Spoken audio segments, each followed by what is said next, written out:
الله الرحمن الرحيم نحمده ونصلي ونسلم على رسول الله أما بعد فأعوذ بالله من الشيطان الرجيم بسم الله الرحمن الرحيم واتل عليهم نبأ الذي آتيناه آياتنا فانسلخ منها فأتبعه الشيطان وكان من الغاوين ولو شئنا لرفعناه بها ولكنه أخلد إلى الأرض واتبع هواه ومثله كمثل الكلب إن تحمل عليه يلث أو تتركه يلث ذلك مثل القوم الذين كذبوا بآياتنا فاقصص القصص لعلهم يتفكرون صدق الله العظيم اللهم صل وسلم وبارك على سيدنا ومولانا محمد وعلى آله وصحبه كما تحب وترضى عدد ما تحب وترضى. इन आयत में अल्लाह जल्ल शानहू मिसाल पेश फरमायो हिकिड़े शख़्स जेको वॾी इबरत ऐं वॾो सबक़ु आहे उनखे सम्झणु घुरिजे त जेके अल्लाह तबारक व तआला इनामात अता फरमाए उनखे पंहिंजी नेमत जो क़दुरु करणु घुरिजे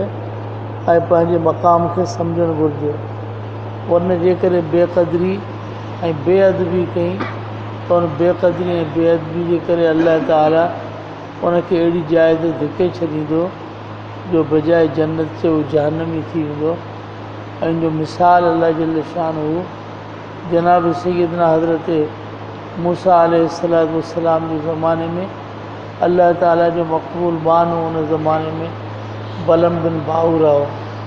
जंहिंजो अल्लाह जल्ल शान आयत में मिसाल पेश बलम बिन बाऊरा पंहिंजे ज़माने में मुस्तजाब दावात हो ऐं वॾो नेक हो हथ खणी करे जेको दुआ घुरंदो हो उहा दुआ उनजी क़बूल थी वेंदी जॾहिं हज़रत मूसा अलैहिस्सलाम जो उनजी फुतूहात वधियूं ऐं जनाब सैयदना मूसा अलैहिस्सलाम जी जॾहिं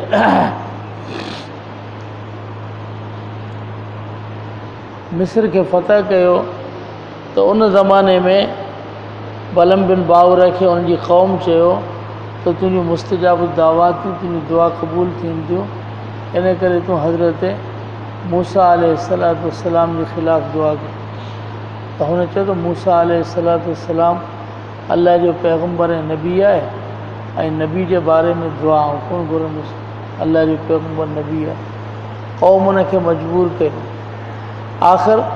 उन क़ौम जी घरवारी वटि आई ऐं उनखे अची बहकायो ऐं उनखे चयो त तूं हिनखे चओ ऐं उनखे पैसा ॾिनऊं दौलत ऐं काफ़ी उनखे लालचूं ॾिनऊं पोइ उन हिनखे मजबूर कयो त जेकॾहिं तूं दुआ न घुरंदे त आउं तोखां जुदा थी वेंदुमि अहिड़े क़िस्म जी सख़्ती कई उनखां पोइ उन मूसा अलैहिस्सलाम जे ख़िलाफ़ु उन बददुआ कई पाज़न हथ खईं मथे हीअं हथ सिधा कई त वरी हथ हीअं उबता थी विया वरी बि दुबारा हथ खईं ॿिए मरतबे त वरी बि हथ उबता थी विया पोइ टे मरतबे जो हथ खईं ईअं अल्लाह तबारक व तआला उनखे सम्झायो पिए त हज़रत मूसा मुंहिंजो पैगम्बर ऐं नबी आहे उनजे शान में तूं बेअदबी न कर टे मरतबे जॾहिं हथ खईं पोइ अल्लाह जल्ल शानहू उनजी ज़ुबान ॿाहिरि कढी छॾी उनखां पोइ उनजी ज़ुबान जेका आहे सो उनखे अल्लाह फरमायो पोइ मसल हू क मसल कल्ब कुते वांगुरु थी वियो कुतो जीअं पंहिंजी ज़ुबान कढी करे ॿाहिरि फिरंदो आहे इन तहमिल अले यलस ऐं तत्रुको यलस जेकॾहिं तूं उनजे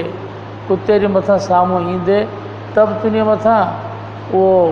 भौंकंदो पर जेकॾहिं ख़ाली हूंदे त भौंकंदो ऐं ज़ुबान कढींदो त कंहिं बि कैफ़ियत जे अंदरि हुजे त हुनजो मिसाल बि ईअं थी वियो त जॾहिं इंसानु बेअदब थी वञे ऐं कुते वांगुरु सभिनी जे ख़िलाफ़ु भौंकंदो रहे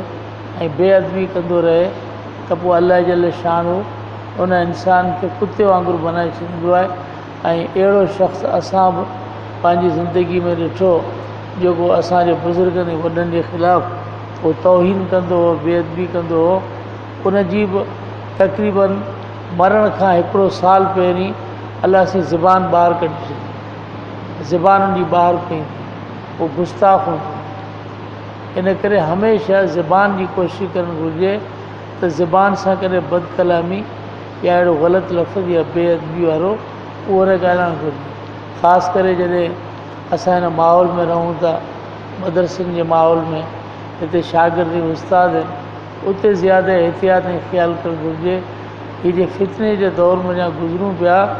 उहो फितने जो दौरु आहे ई बेअदबी जो, ऐं बेअदबी जे करे इंसानु जेको आहे उहो महरूम थी वेंदो आहे। ऐं अदब करण जे करे अलाह जल शान हू उनखे उहो मक़ाम अता फ़रमाईंदो, जहिड़े तरीक़े सां सहाबा किराम रज़ी अलाह ताला अजमईन खे अलाह जल शान हू मक़ाम अता फ़रमायो हुज़ूर जे अदब जे करे। कंहिं हिकिड़े सहाबी खे चयो त तूं छा थो चईं, जेकॾहिं तुंहिंजे ख़िलाफ़ु जनाब रसूलुल्लाह सल्लल्लाहु अलैहि वसल्लम जिन खे असां क़तल करियूं, तूं ॿुधाए, पोइ तोखे छॾे ॾियूं ऐं हुज़ूर खे तुंहिंजे मुक़ाबले में क़तल करियूं? त हुन चयो त आउं इहो बि नथो चाहियां त मुंहिंजे महबूब खे कंडो लॻे। क़तल त परे जी ॻाल्हि आहे, यानी मामूली तकलीफ़ जेको आहे उहो बि असां बर्दाश्त नथा करियूं। हुज़ूर जे शान जे अंदरि हिकिड़ी मामूली शइ बि साहब बर्दाश्त कोन कई, ऐं हीअ बेअदबी कई, ऐं बेअदबी जे करे अलाह जल शान खे मारूम फ़रमायो। इन करे अलाह तबारक व तआला फ़रमायो त मुंहिंजी मर्ज़ी आहे जो तव्हांजी इबादतूं मिंटनि जे अंदरि आउं ख़तमु करे ऐं तव्हांखे अहिड़ो बनाए छॾियां, तव्हांजी बेअदबी करे शैतान जी ताबेदारी न करियो, अलाह ताला जे अहकाम जी पैरवी करियो, अलाह ताला जे हुकुम जी ताबेदारी करियो। मुंहिंजो अलाह जल शान मिसाल वतलो अलैहिम नबअ अल्लज़ी आतैनाहु आयातिना फंसलख मिन्हा, ऐं पढ़ हिननि जे मथां ऐं महबूब ख़बर न माण्हू जेके ॾिनियूं असां पंहिंजी निशानियूं, असां उनखे पंहिंजूं निशानियूं मां मक़सदु असां उनखे क़ुवत था फ़रमाई, असां उनखे जीअं करामतूं हूंदियूं आहिनि बुज़ुर्गनि खे तीअं करामतूं ॾिनियूं। सभ खां वॾी करामत इहा आहे जो हथ खणी दुआ घुरी, दुआ क़बूल थी वई, फंसलख मिन्हा, पोइ निकिरी वियो हिन मज़ा, पात वाहु शैतान, पोइ शैताननि जे पोयां लॻो, पकान मिनल गावीन, पोइ थी वियो गुमराहनि मज़ा, गुमराह थी वियो, माण्हुनि जे चवण जे अंदरि लॻी वियो ऐं नबी जो अदब न कई, अलाह जल शान खे मरदूद बनाए छॾियो। अहिड़ा उम्मत में कई मिसाल बुज़ुर्गनि जा जेको कंहिं बि बेअदबी जे करे उन्हनि खे अलाह जल शान हू उन्हनि खे महरूम बनाए छॾियो।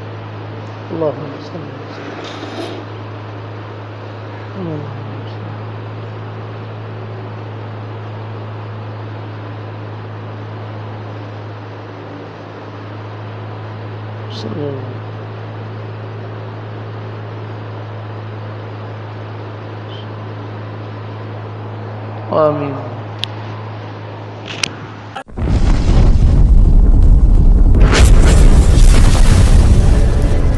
Subscribe my YouTube channel.